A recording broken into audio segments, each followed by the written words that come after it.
Our next guest's debut mystery, The Black Hour, won the 2014 Anthony Award for Best First Novel and was a finalist for the Mary Higgins Clark Award, as well as Barry and McCavity Awards.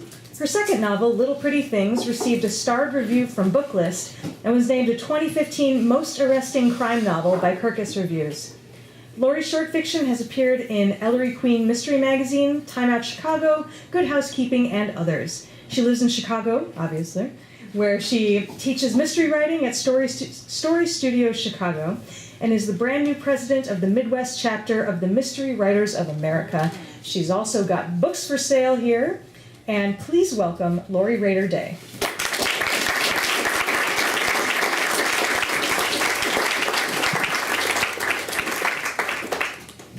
What, no hail to the chief for the president? Next time. Yeah, great. Good. That's a 2-year commitment, by the way. Yeah, I just started on January 1st. Okay, so I wanted to read the first chapter out of Little Pretty Things, since that's the thing I'm shilling these days. Chapter 1. Oh, right. Sorry. Don't let me forget those. The walkie-talkie on the front desk hissed, crackled, and finally resolved into Lou's lilting voice. At what point, she said, do we worry? The guy in 206 is dead. The couple across the counter from me glanced at one another. Bargain hunters.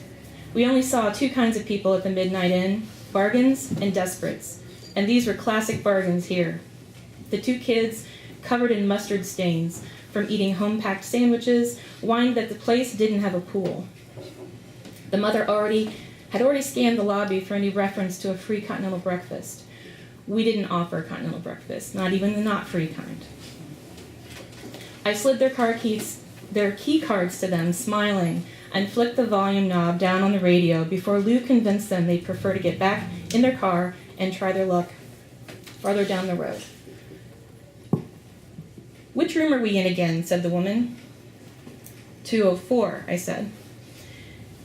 And you said we could go to Taco Bell, cried the little girl, 5 years or so. A glittering pink barrette that must have started the day neatly holding back her corn silk hair now clung by a few strands. She threw herself at her mother's feet and wailed into the carpet, "But we don't even have a Taco Bell here." The boy, a few years older, had pressed himself against the glass door to the bar. "Mommy," he hissed, "all these people are drinking alcohol." It was after 9, way past someone's bedtime. The parents and I negotiated by a series of glances between the key cards and each other. They wouldn't get tacos, a free breakfast, or a swim, but the odds seemed better on a dead body in the room next door. "Why don't I get you a room with a little more privacy?" I said. I took back the cards and pretended to click around on the computer. Under the kids' keening and questions, Lou's low, complaining voice murmured on the radio, and then the door chimed, signaling another visitor. The Midnight Inn had only 12 operational rooms, 7 even-numbered upstairs and 5 odd-numbered down, plus the lobby and bar. In the right light, it had old-school charm. The balcony's wrought iron railing swirled in a fancy design that snagged our uniform skirts' hems. Filigree, Billy called it, when he accused us of never sweeping the cobwebs from it. It was a nice touch. We had a single-star rating from some hospitality association, left over, surely, from better days. Now the Midnight Inn was a step above a roadside dive. Technically, it was a roadside dive, nestled between the roaring interstate and an overpassing state road out of town that led into the dusty countryside. The motel was a big 2-story U of rooms, all with exterior doors on a wraparound walkway, all overlooking a slim patch of grass and a couple of struggling crabapple trees. Billy called that the courtyard. And then 8 closed rooms on the other side of the bar that had been left to ruin, the south wing. At the open end of the courtyard, only a rusty chain-link fence, tangled with scrub and brush, separated the Midnight from the rushing cars below. In the summer, the Midnight's old blinking neon sign regularly pulled guests off the highway. We got minivan parents who'd misjudged how long they could listen to their kids howl, and lone drivers who found they couldn't keep themselves awake until they reached Indianapolis. We often got people who used their expensive, high-tech phones to search for the cheapest overnight stay they could get. But now in the off-season, people could do better and usually did. I could say the Midnight was at least a clean place to lay your head, but I was the one who cleaned it, and I knew that wasn't true. Out of the corner of my eye, I saw the new arrival, a woman in a long coat, hesitate at the door. Her, the Bargains, the dead guy in 206. This was officially a crowd for a Monday night in the spring, especially since it was just me and Louisa holding down the fort while Billy had his night off. Lou was out pretending to clean up the courtyard while I kept the front desk, and tomorrow morning we'd flip back to mornings for the rest of the week. I'd clean up the vending machine taco chip crumbs after these cheapskates got back on the road, while she fended off anyone who came looking for a free Danish or comment cards. We didn't offer comment cards either. I handed over the updated key cards to the Bargains. "You have a nice night," I said. The mother had already decided I was some kind of simpleton. She and her husband each pulled a child along behind them toward the door. I put them as far away from the dead guy's room as I could, which located them right over the midnight bar, open till 2 a.m. The woman at the door still hadn't decided if she was coming in. She held the door for the family, letting the parade of misery pass back out into the night, and watching them long after they were gone. I'd already known there existed a breed of women who made the rest of us notice how far off the mark we were, but they didn't often stumble into the midnight. This woman was their queen, her clothes draped as if they'd been trained, her golden hair hung loose and perfectly careless. She was tall and angular, with a chiseled masterpiece of a jaw. In the middle of the floor lay the sparkling barrette from the little girl's hair. I slipped her on the desk and plucked it up, watching the woman all the while. She tucked a strand of hair behind her ear as we both watched the family tramp toward the stairs with their mismatched luggage. The open door let in the smell of green cornfields and wet grass. I pressed the barrette against my palm and slid it into my pocket. "Can you pull the door?" I said. "You're letting in bugs." It was cheap, but all I had. Compared to her, I was shorter, chubbier, mousier, poorer. That went without saying. I looked down at what I was wearing. Ouch. Her raincoat, as supple as butter and with the belt tied in a casual knot at the back, probably cost more than I made in a month. And it wasn't even raining. She closed the door, a gracious smile cranking up to blind me as she swept across the lobby. But then she stopped, the smile cut short. "Juliet? Juliet Townsend, is that you?" 1,000 thoughts shoved into my mind at the same time, jamming the works. I couldn't think. I couldn't speak. On the desk, the walkie-talkie hissed and crackled. "Juliet?" Lou's voice turned nearly to zero, still sounded like a bomb going off in the empty lobby. "Jules, I'm serious. Pick up." The woman looked at the radio unit on the counter, then me. The smile came back, a few megawatts shy of its original glow. That superstar grin I'd almost received was reserved for customer service, for getting the best room available and maybe an extra set of towels. This smile, well, this was the surprised/horrified gesture reserved for ex-best friends discovered working below their potential in roadside crack heaps.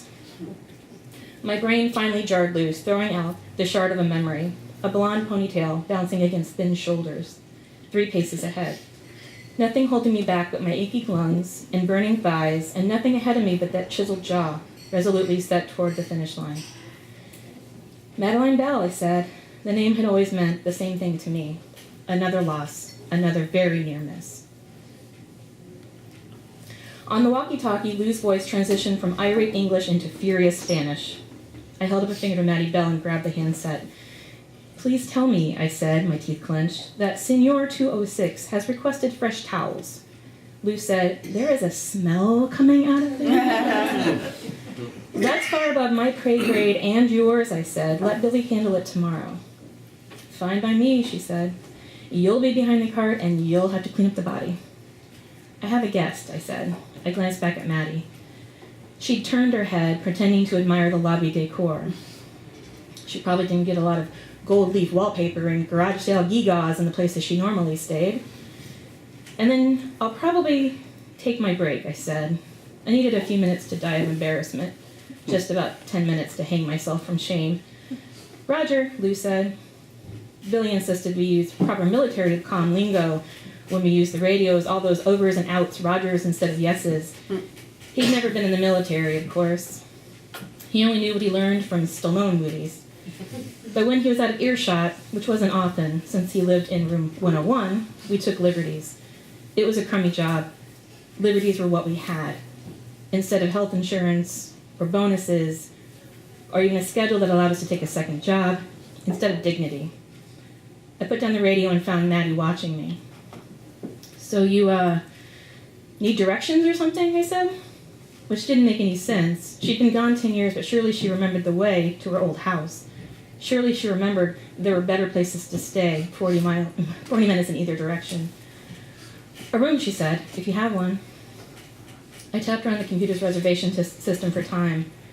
How many nights? I said. It's weird, isn't it? Seeing you here, she said. Weird for you, I said. I'm here a great deal. Just one night then? One night, she said. Passing through, I didn't think I'd run into anyone. I looked up, hoping you wouldn't, maybe. Maybe I was hoping I would. Juliet, really, she said.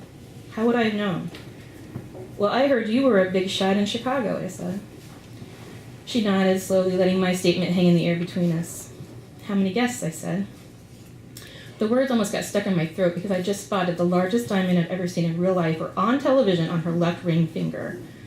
Were there any finish lines Maddie Bell wouldn't reach before everybody else? The diamond was cartoonishly big. The palms of both my hands started to itch. I wiped them on my jeans. How many in the room, I mean? Just one, she said. For a moment, the sound of my typing filled the lobby, and then she gasped, Oh, Jules, I totally forgot. Your dad, I'm so... God, it must have been awful. Debilitating, actually. And I knew what reminded her. Here I was, working at a dank motel's lobby desk in the same town where she'd left me. No one could have chosen this life. There must be some sad story of ambition thwarted, opportunity denied. And there was. My dad's sudden death, a heart attack far too young, during my second year of college, had drained my ambition and our family finances. If I'd gone to any other high school in the state, maybe I'd have been the star distance runner and would have been at college on full scholarship. But I'd gone to Midway High in Midway, Indiana, where Maddie Bell's best times still clung to the halls, where Maddie Bell's trophies still gleamed in the cases 10 years on. I knew the records were still up at Midway because all my almost 1 year of college had prepared me for was a spot as a third-string substitute teacher there. They called once a year or so, when all they needed was a warm body. And I went in gladly, that is, on the days when I could tear myself away from the cleaner's cart at the Midnight Inn.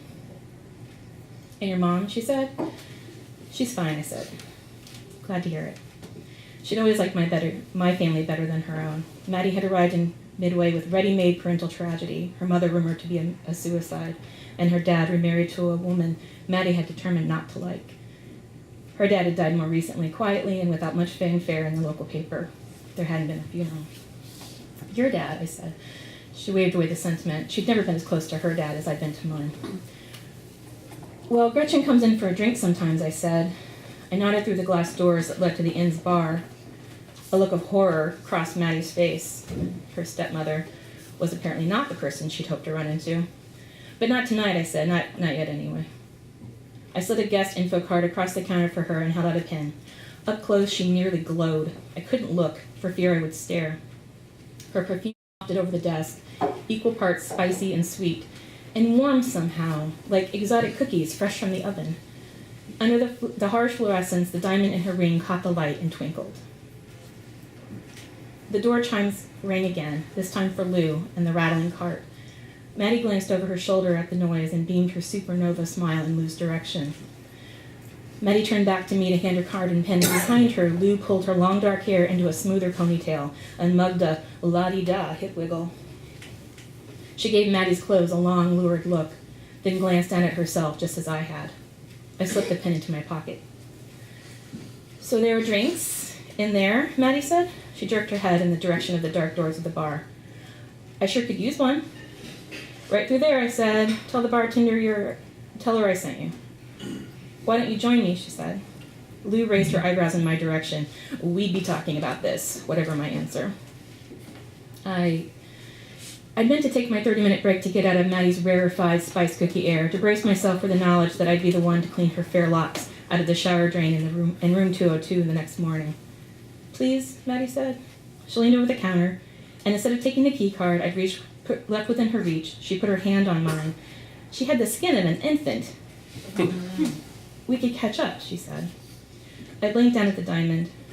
Catching up with Maddie was the one thing I'd never been able to do. Thank you.